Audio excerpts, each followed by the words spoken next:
Good afternoon, church family. I just want to take a moment to encourage you. I know we're praying tonight, and I'm looking forward to praying with all of you. But just in case you are dealing with something in the middle of your day, I want to give you a prescription today. I want to give you a scripture that will bless you, that will encourage you wherever you are in life right now, because you can apply it.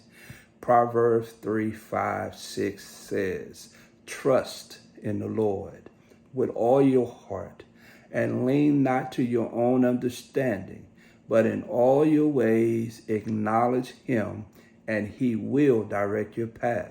Be not wise in your own eyes and depart from evil. So if you're dealing with a disappointment right now, apply that scripture.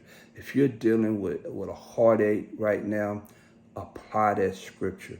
If you're dealing with a habit right now, apply that scripture. If you're dealing with some type of hang up or some type of hurt right now, I want you to apply that scripture. If you're trying to make a decision about something, I want you to apply that scripture. If you're suffering because things are not going right at home, I want you to apply that scripture. Your marriage might be falling apart, or you may have some trouble in paradise.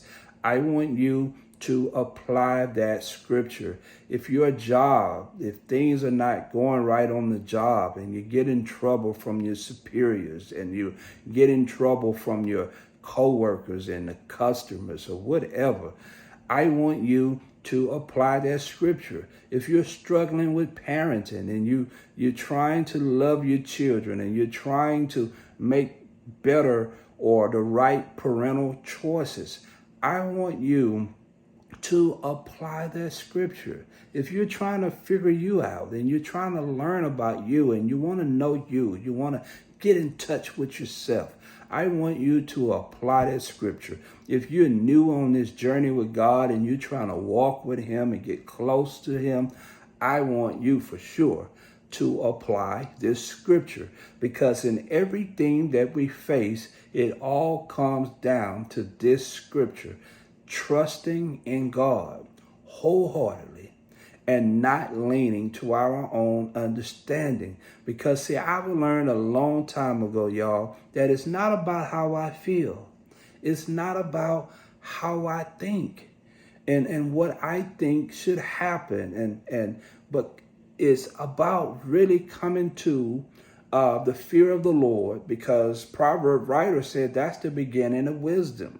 The fear of God, the reverence God, to acknowledge God, because God knows all, God is all, God can do all, and God is everywhere.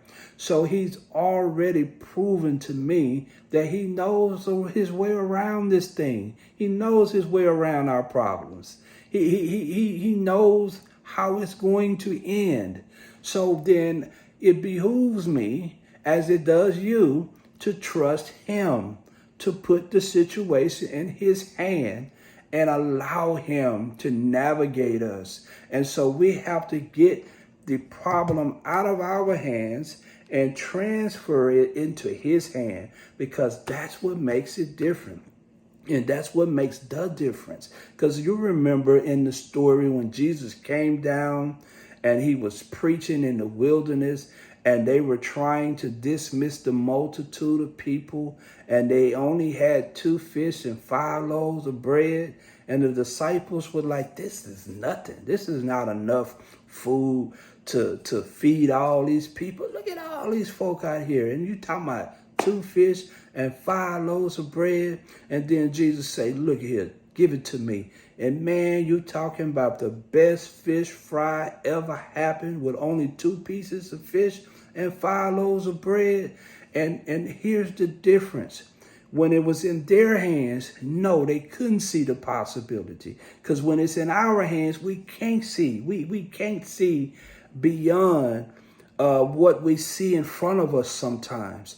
But when we put it in Jesus' hands, when they put it in Jesus' hands, that's when the miracle takes place. And so I'm trying to tell you that we got to stop questioning God's logic.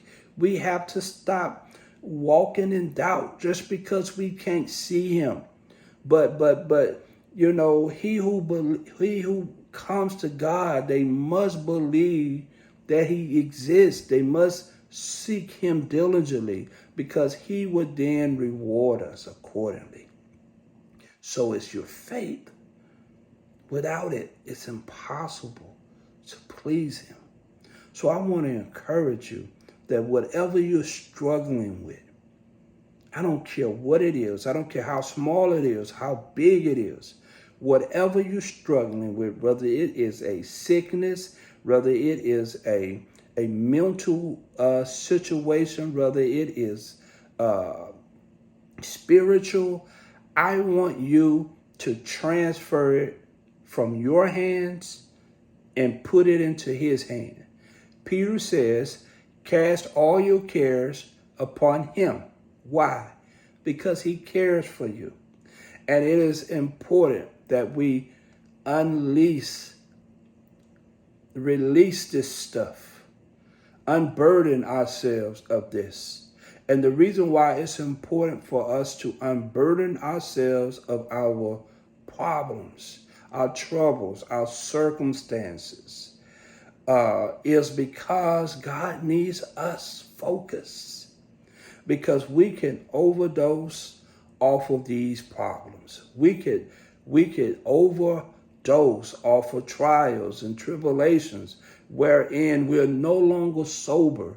And so when we're not sober, we don't think clear. When we're not sober, our judgment is impaired. And so we're making poor choices. We're making decisions that puts us in more danger and puts us in harm. And so I want to encourage you, brothers and sisters, to trust God. Cast your cares upon him. And beware of the lion who's waiting for you to slip up. Satan is waiting because he wants to take that same circumstance that you need to put in God's hand. Satan wants to put it in his hand so he could destroy it. But don't give him a place in your life. Don't give him the satisfaction of destroying you, destroying your family, robbing you of things that God bless you with. So I'm encouraging you today. I pray that you're hearing me. I pray that this is touching you. I pray that it's helping you, brothers and sisters, to trust God with all your heart and lean not to your own understanding, but in all your ways acknowledge him so that he can direct your path. See you guys tonight. Bless you.